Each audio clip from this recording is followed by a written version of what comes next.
আছে যে ফিরাউনের পতন হয়েছিল মুসার হাতে, সেই মুসা মেসি হয়ে ফেরত এসেছে। আস্তাগফিরুল্লাহ, নাউযু বিল্লাহি মিন যালিক। এই জালেম, এই জাহেল, এই মূর্খ কি বলে দেখছেন? এই কি বলতেছে না বলতেছে নিজেও জানে না।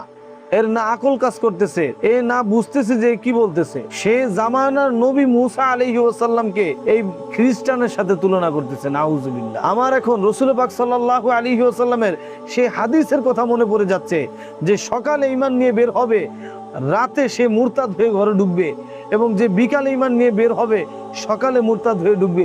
ওই হাদিসের কথা মনে পড়তেছে যে সে যে ইসলামের গণ্ডি থেকে বের হয়ে গেছে বা বের হয়ে যাচ্ছে, এর কোনো ভ্রুক্ষেপ তার নাই। সে নিজেও জানে না সে কি বলতেছে। সে ইহুদি নাসারাদের সাথে নবীদের তুলনা করে, নাউজুবিল্লাহি মিন যালিক। কত বড় জাহেল, কত বড় মূর্খ, কত বড় কাজ্জাব হলে এই কথাগুলো বলতে পারে।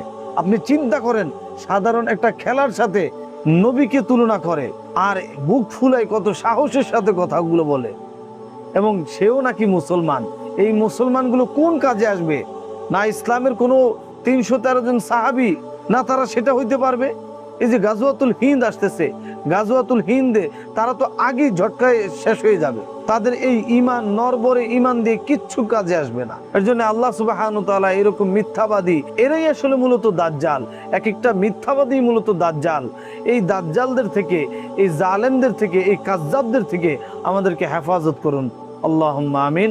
আসসালামু আলাইকুম ওয়া রাহমাতুল্লাহ।